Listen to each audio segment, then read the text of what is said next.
কেমন আছো তোমরা সবাই? আজকে তোমাদের সাথে শেয়ার করব কুলচার রেসিপি। মটর দিয়ে তৈরি হবে এই কুলচা, খেতে দারুণ হবে, একেবারে সফট আর ফুলকো ফুলকো কুলচার রেসিপি। চলো বানানো শিখে নিই।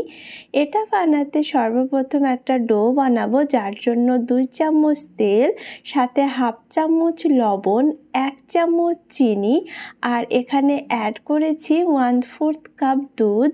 চিনিটা যাতে মেল্ট হয়ে যায় তার জন্য ভালোভাবে মিক্স করে নিতে হবে। চিনিটা মেল্ট হয়ে গেলে এখানে দেব ময়দা। যে দুধটা ইউজ করেছি হালকা গরম আছে, আর এখানে 1 কাপ ময়দার সাথে অ্যাড করব 1 কাপ সিদ্ধ আলু। ভালোভাবে মিক্স করে নেব। ভালোভাবে মিক্স করে নেওয়ার পরে এখানে আরও 1 কাপ ময়দা অ্যাড করব। এখানে যে ডোটা তৈরি হবে সেটা একেবারে সফট হবে, তাই খুব বেশি ময়দা ইউজ করা যাবে না। 1/4 কাপ দুধের সাথে 2 কাপ ময়দা আর 1 কাপ সিদ্ধ আলু একেবারে পারফেক্ট হবে। তো খুব ভালোভাবে একটা সফট ডো বানিয়ে নিয়েছি। হালকা একটু তেল দিয়ে আর একবার ভালোভাবে মথে নিতে হবে। ডোটা খুব সফট হবে, আর কিছুক্ষণের জন্য ডোটাকে রেস্ট করার জন্য রেখে দিতে হবে। সেক্ষেত্রে কুলচাটা খুব ভালোভাবে ফুলবে এবং অনেক বেশি সফট হবে। এটা সাইডে রেখে দেব। এখানে একটা প্যানে নিয়ে নিয়েছি জল, এর মধ্যে দেব 1 চামচ লবণ, আর এখানে অ্যাড করব 1.5 কাপ মটর। মটরের স্টাফিংটা যতটা বানাবে সেই হিসাবে এখানে মটরটা ইউজ করতে হবে। হাই ফ্লেমে 5 মিনিট মটরটা কুক করে নিতে হবে, তাহলে মটরটা সিদ্ধ হয়ে যাবে, আর যে স্টাফিংটাও হবে সেটা খেতে দারুণ হবে। তাই মটরটা হালকা সিদ্ধ করে নিতে হবে। 5 মিনিট হাই ফ্লেমে সিদ্ধ করে নেওয়ার পরে জল থেকে মটরগুলোকে নিয়ে তারপরে মিক্সিং বাউলে দিয়ে এর একটা পেস্ট বানিয়ে নিতে হবে। 5 মিনিট হাই ফ্লেমে সিদ্ধ করে নিলে এর কাঁচা ফ্লেভারটা চলে যাবে। এখন এই মটরগুলোকে একটা মিক্সিং বাউলে দিয়ে এর পেস্ট বানিয়ে নিতে হবে, জল ব্যবহার করা যাবে না। এটা পেস্ট বানিয়ে নিয়েছি, এটাকে সাইডে রেখে দেব। আর এখন একটা প্যানে দিয়ে দিয়েছি 2 চামচ মতো তেল, এর সাথে হাফ চামচ কালো জিরে, 1 চামচ আদা কুচি আর 2 চামচ মতো লঙ্কা কুচি সামান্য একটু ভেজে নেব।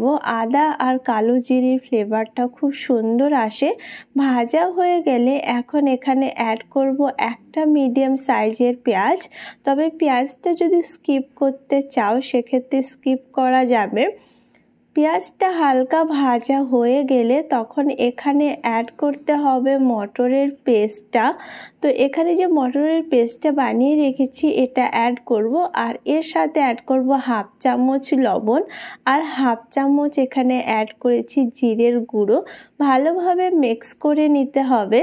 মটরের কচুরি হয়তো অনেকেই ট্রাই করেছে, তবে এইভাবে কুলচার রেসিপি বানালে খেতে দারুণ লাগবে। মশলার সাথে পেস্ট ভালোভাবে মিক্স করে নিয়েছি। এখন এখানে কোনো জল নেই, আর এটা শুকনো শুকনো হয়ে এসছে। সামান্য পরিমাণে চিনি দেব, আর তার সাথে ধনেপাতা। চিনি দিলে হালকা একটু মিষ্টির ফ্লেভার আসবে আর খেতে খুব ভালো লাগবে। এখন দেখতেই পাচ্ছ এটা প্যানে লেগে যাচ্ছে, এর মানে এর মধ্যে জল নেই, একদম শুকনো শুকনো হয়ে গেছে।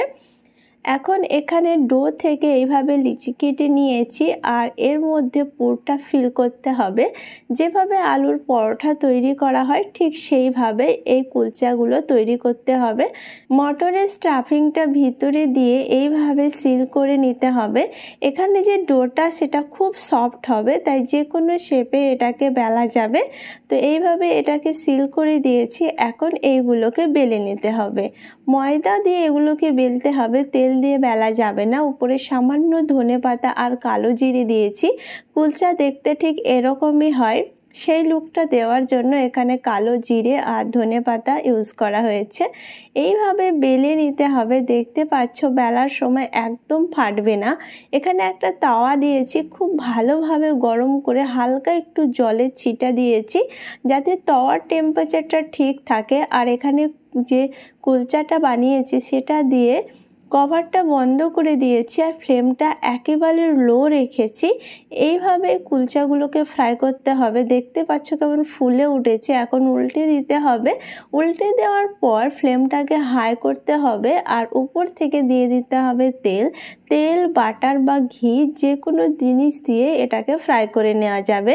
প্রথমে ফ্লেমটাকে লো রাখতে হবে আর লো ফ্লেমে 5 মিনিট রেখে দিয়ে তারপরে ফ্লেমটা হাই করে উল্টে পাল্টে ভালোভাবে ভেজে নিতে হবে। এই কুলচার রেসিপি খেতে দারুণ লাগবে আর একেবারে সফট হয়। একেবারে অন্যরকম স্বাদের এই রেসিপি। একবার এই শীতের সময় এই কুলচার রেসিপি কিন্তু ট্রাই করাই যায়। খুব সহজেই তাওয়াতে বানানো যায় এই কুলচা রেসিপি আর খেতে দারুণ লাগে। দেখতে পাচ্ছ কতটা সুন্দর হয়েছে। সেম প্রসেসে সব কুলচেগুলো এভাবেই বানিয়ে নিয়েছি। যতটা সফট হয়েছে খেতে ততটাই মজার। চিকেন, পনির বা যে কোনো সবজির সাথে এই কুলচা সার্ভ করা যাবে। তবে চিকেনের সাথে বা পনির বা মটনের সাথে খেতে কিন্তু দারুণ লাগবে। দেখতে পাচ্ছ স্টাফিং একদম ভিতরে ভরপুর আছে। আজকের রেসিপি যদি কোথাও ভালো লেগে থাকে অবশ্যই লাইক করো আর এরকম মজার রেসিপি দেখার জন্য আমার চ্যানেলকে সাবস্ক্রাইব করো।